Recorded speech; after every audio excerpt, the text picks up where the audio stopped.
Okay. Itong nakaraang 2 linggo, lumabas nga itong arresto order kay Senator Trllianes dahil nga doon sa anunsyo ng pamahalaan ni Presidente Duterte na may coup attempt.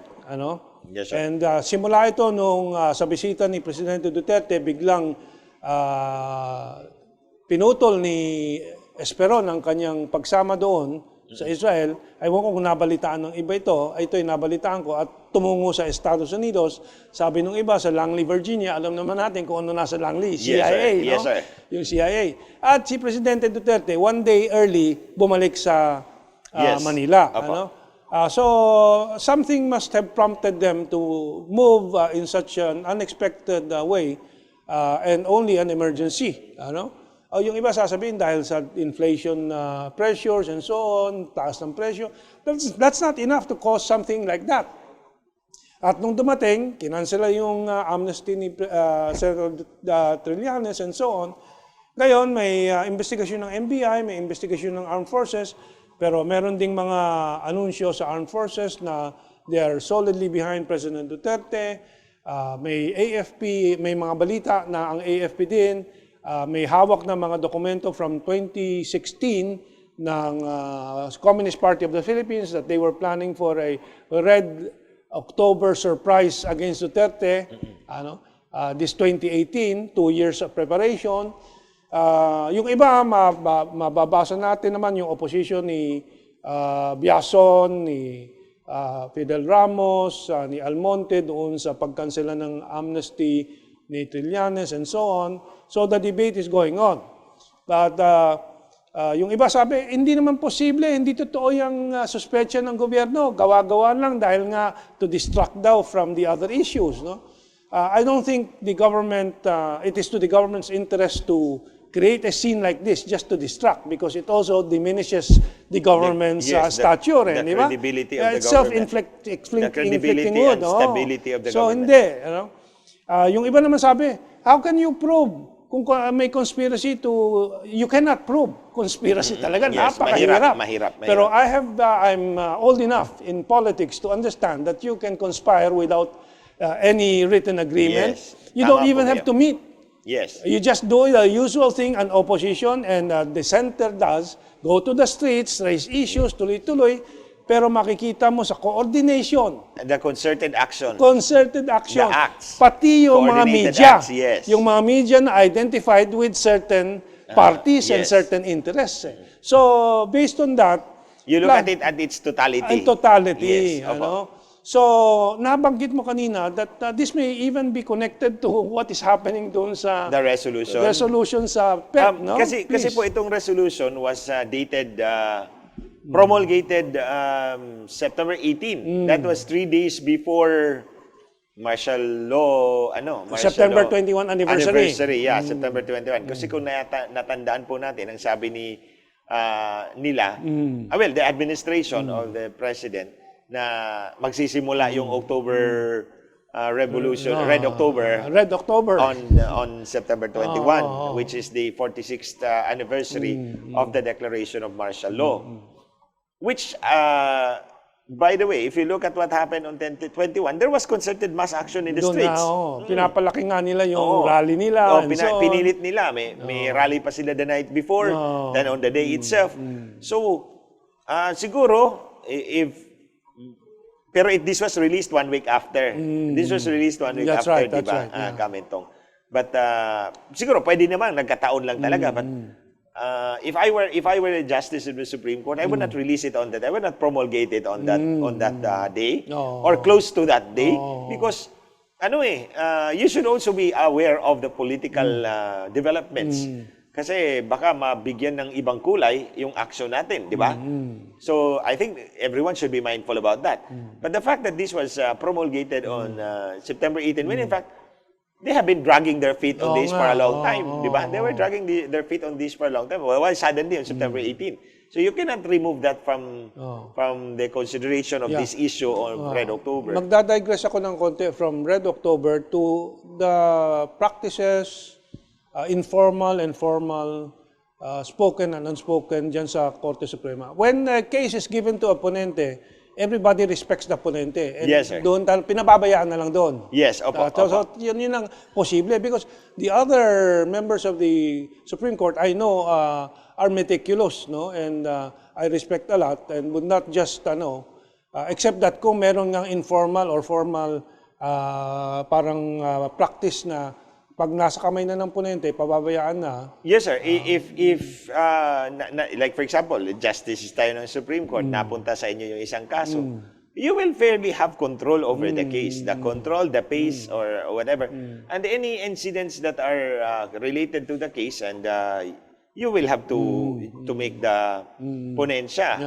And then, being the ponensya, you will have to, make the drafts. The drafts of Pati the the timing of the resolutions. announcement and Yes, so on. of course. Lahat Nasa iyo yan. So, because you will be in control of when it will be calendared in the agenda of the en banc session every Tuesday kasi yun every Tuesday. So, I think, with this resolution, this was naka-agenda to nung September 18, which is a Tuesday, if I am not mistaken, kasi Friday yung 21, 20, 19, 18 is a Tuesday. That was an en banc resolution. So, pwede namang i-calendar yun the week after. O pwede i-calendar a month after. They were dragging their feet on this issue. Okay. So, why suddenly also on that date? That's right. Unless, probably siguro, i-promulgate mo na yan kasi kung kailangan, we can always release it at the right time. And of course, September 21, fizzled out. Now, dito sa, going back to Red October, so sabi nung iba, you cannot prove the conspiracy, but we said, you look at the totality. And we also know that hindi bago po itong mga destabilization and coup attempts. It's been there. Now, this brings in the question of amnesty. Sabi nila unfair naman na nire-revoke yung amnesty ni Trllianes and so on. So the debate is going on. But my position is, let us nullify all amnesties for mutineers and military rebels from Honasan's time in 86. Kasi doon nagsimula lahat yan eh. But I'm just saying, reopen it and then establish a truth commission, let every one of these people explain, and then perfunctorily re-approve their amnesty para lang lumabas ang totoong storya at wala ng future attempts and motivations. Ang sa akin kasi dyan, Kamentong, is that this country has so much imperfections in its system. We have so many problems that could be the least of our problems to add on. Yeah. I can agree with that. I can agree. Right now, ang malapit talaga sa bituka ng ating mga kapatid, mga kababayan, is yung pagtaas ng presyo. That's right. So I think the government will be better off if it will focus on reining in inflation kasi matindi talagang epekto nito sa ating mga kababayan. But with respect to amnesties, meron kasi tayong presumption of regularity and the performance of official actions.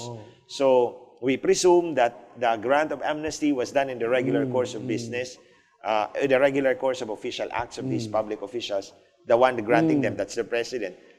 But in the case kasi of Senator Trllianes, we go back to the Red October issue. I think the president will not do it naman kung wala siyang pinagbabasihan, di ba? But I'm assuming the president is doing the right thing, except that there are disputes both from the military and from legal circles na hindi mo marirevoke yan dahil nandyan na. Now, there are technicalities. Wala daw admission of guilt, etc. Wala siyang application. Okay. But the others will say, they can get the President Noynoy Aquino to testify that he did intend that, and so on and so forth. Sir, that is for the courts to untangle. No, di ba? These are all entanglements. Labo-labo na yan eh. It's like, so, as we find it today, as we find the case today, may sabi ni ganito, ganyan, ganito, ganyan. These are contending issues. Contentious issues, you bring it to the court, and let the court decide it. Because anyway, that's how this institution, democracy and institutions in this country work. So, may version ang administrasyon, meron ang oposisyon, you bring it to the courts for interpretation. Will you agree or disagree that sila Honasan ang nagsimula nitong continuous series of mutinies, rebellions of soldiers and so on? But in fairness naman po kay Senator Honasan, He's been good boys ever since. Yeah. He's been I good do boy not ever dispute since. that. Yes, I do not yun na nga dispute po, that. sir. No. That's my point. It would be unfair, unjust for all those who were granted amnesty. Remember, amnesty is magnanimity on the part of the state. It erases the crime as if nothing happened. You are restored to your full civil rights right from the start, as if nothing, that it was not interrupted. Okay, that's magnanimity of the state. And insofar as the majority of these mutiners, itong mga ano natin, mga nag-mutiny, nagrebelde sa gobyerno, pinatawad ng gobyerno, in fairness naman, they have been good boys ever since. Except lang kay Trllianes. Kasi siguro dito, in the case of Red October, baka nandun, sinabi naman ni Presidente, nandun siya eh. One of the pillars guys siya dun eh. Kasi di ba, Liberal Party, Communist Party, special mention siya dun eh. O special mention dun si Trllianes eh. So kaya, the President acted on what is for the best interest of the state. Kasi kung hindi, look, kung hindi niya i-revoke yung amnesty, he would be free to roam around and do more damage to an economy that is supposedly going up. Ang mahalaga sa atin, we sustain our economic growth because marami sa atin nangangailangan ng trabaho. Okay, we sustain our economic growth para meron tayong mga trabaho na maibigay, may perang umiikot sa ekonomiya. If you will let this guy go around and create mischiefs anywhere, papagsak na naman yung ekonomiya natin. And here we are. Inflation is rising. If the economy goes down, inflation goes higher. O ayan, anong mangyayari? We will be in the great... I think the President did act in the best interest of the state, of the country. Ayan.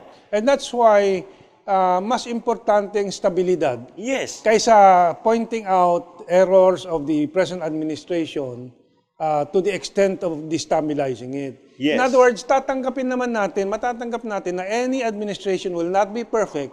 Yes. And there will be shortcomings at magkakaroon ng problema, pwede mong batikusin, pero bawal talaga yung puputulin ang isang termino midstream for whatever reason. At saka paupuin mo yung... Panibago na naman. Hindi, paupuin mo yung constitutional successor na may burden of cheating, of election fraud.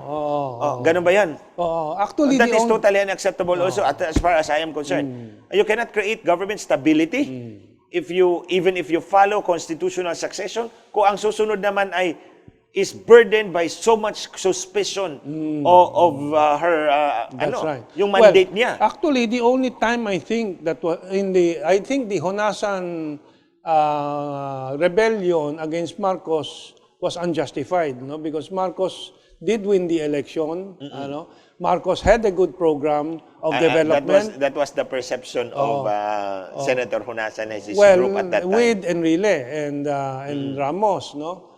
But according naman to JPE, they were acting because they were trying to save the state because another group was... 1986 or 1972? 1986. They were acting to save the state from another group that was about to take over. Okay, so let's leave it at that. Okay. So, ang sa akin kasi... Pero nung 2001, sa removal of President Erap, malinaw na Erap did not resign. Yes, I the also agree with that. constructive resignation was an anomaly by the Supreme Court. Imaginative creation. No, and then the withdrawal of support of Angelo Reyes really was a rebellion against an duly elected, duly constituted That's government. why the question now was Oakwood, which was in protest also of the unconstitutional takeover of Gloria Arroyo, justified or not. It gets complicated. Okay. And so on and so forth. But to make a long story short, yung military, kasi meron isang nag-post si dating Colonel Mariano Santiago. Sabi niya, mabuti naman pinatunayan ng loyalty ng mga sundalo na kay Duterte, kahit na yung iba tinitingin at ang tingin ay hindi pinakamahusay o hindi mahusay na liderato si Presidente Duterte. Even if they look at it na hindi precisely, that's my point. Hindi perpekto si Presidente, hindi mahusay, hindi marunong magpatakbo ng gobyerno. Kahit nasabihin natin masama, sabihin na niya masama. Kahit sabihin mo na masama, but he was chosen by the people. And kaya we have to respect that. No individual soldier or officer has the right because they are sworn to a certain duty. No person or group of persons can abrogate the clear choice of a people. na malinaw yun. Pero Kahit, mas despite the lalo- fact na binawasan pa siya ng Pero mas boto. lalo ang isang sundalo. Yes, sir. Pinagkatiwalaan ka ng armas. Yes. Ano? And your loyalty is to the Constitution and the flag. That's right.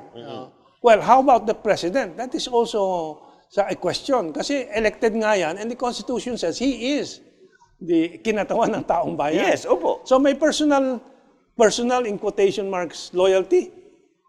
Complicated yung question, I know. Yes, sir. But primarily, under the Constitution, the AFP, the armed services, are there primarily as a protector of the people. But if they are protecting the people against whom?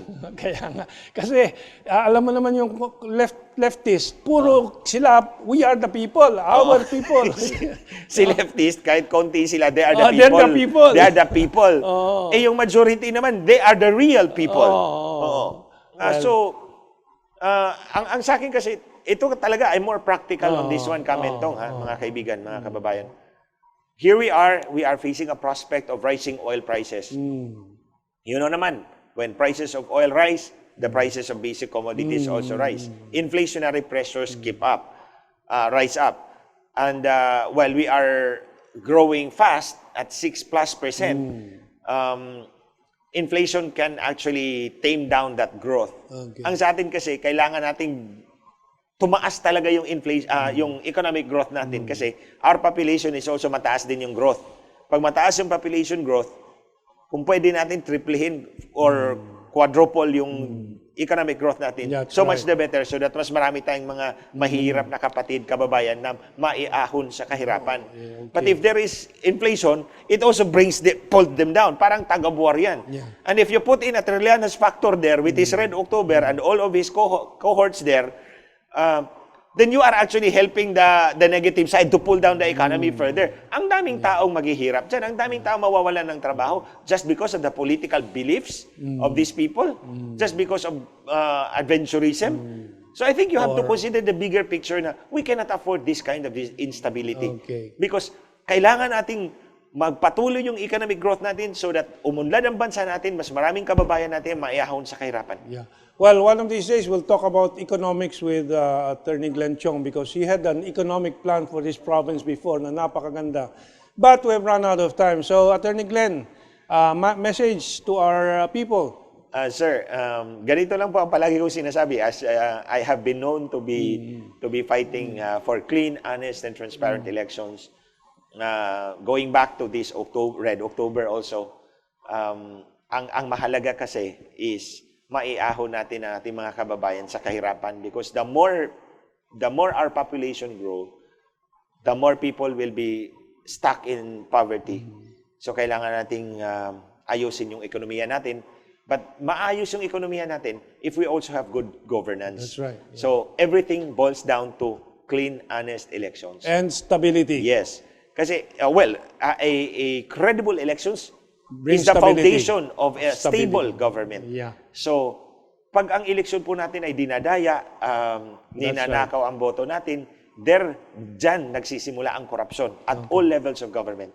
So, kung ang isang pampublikong opisyal nagbayad, nanalo, and then he has the power to appoint all other public officials, then it corrupts the entire institution, the entire branch of government.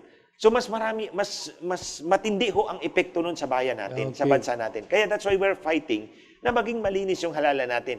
And the first step to do that is we have to kick Smartmatic out. Kasi wala talagang kwenta itong kumpanyang ito. That's right. Okay, so bayan, tulungan natin ang mga tulad ni Attorney Glenn Chong sa kanyang krusada para linisin ang ating halalan at mailagay sa stabilidad ang ating pamahalaan. Have a good weekend.